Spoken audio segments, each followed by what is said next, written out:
Dandruff ఎలా తగ్గించుకోవాలో ఈ వీడియోలో తెలుసుకుందాం. కొన్ని ప్రభావవంతమైన మరియు సాధారణమైన చిట్కాలు ఇక్కడ ఉన్నాయి, ఇప్పుడు తెలుసుకుందాం. మెడికేటెడ్ షాంపూలు, సెలేనియం సల్ఫేట్, సెల్సన్ బ్లూ వంటి షాంపూలు, కేటోకోనజోల్, నెజోరల్ వంటి యాంటీఫంగల్ షాంపూలు, జింక్ ఫైరెదియోన్, హెడ్ అండ్ షోల్డర్స్ లాంటి షాంపూలు వాడటం, టార్ షాంపూలు, న్యూట్రోజినా టీజెల్ వంటి షాంపూలు. పద్ధతులు: యాపిల్ సైడర్ వెనిగర్ నీటిలో కలిపి తలపై అప్లై చేసి 15 నుంచి 20 నిమిషాలు ఉంచి తరువాత సున్నితంగా కడగటం.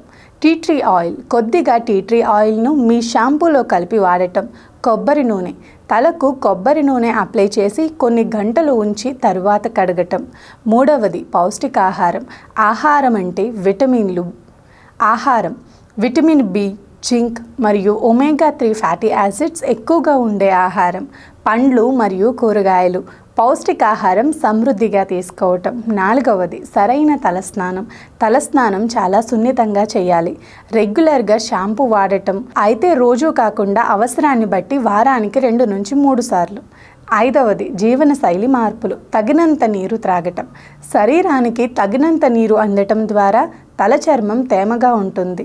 స్ట్రెస్ తగ్గించుకోవాలి. మానసిక ఒత్తిడి తగ్గించే వ్యాయామాలు మరియు ధ్యానం చేయాలి. చెడు అలవాట్లు నివారణ. తలకి చెయ్యి పెట్టడం తగ్గించటం. తల చర్మాన్ని ఎక్కువగా ముట్టడం వల్ల ఇన్ఫెక్షన్లు వచ్చే అవకాశాలు ఉంటాయి. Water hardness. వాటర్ వాడటం వల్ల డాండ్రఫ్ ఎక్కువ అవ్వచ్చు, కాబట్టి ఫిల్టర్డ్ వాటర్ లేదా మృదువైన నీరు వాడటం తలకు మంచిది. ఏడవది డాక్టర్ని సంప్రదించటం. తీవ్రమైన డాండ్రఫ్ అలాగే పైన చెప్పబడినటువంటివి ఏవి ఉపయోగకరంగా లేకపోతే గనక డాక్టర్ని సంప్రదించడం మంచిది. ఈ పద్ధతులు పాటించడం ద్వారా డాండ్రఫ్ తగ్గించుకోవచ్చు. నిరంతరం శుభ్రత మరియు పౌష్టికాహారం పాటించడం కూడా చాలా ముఖ్యం.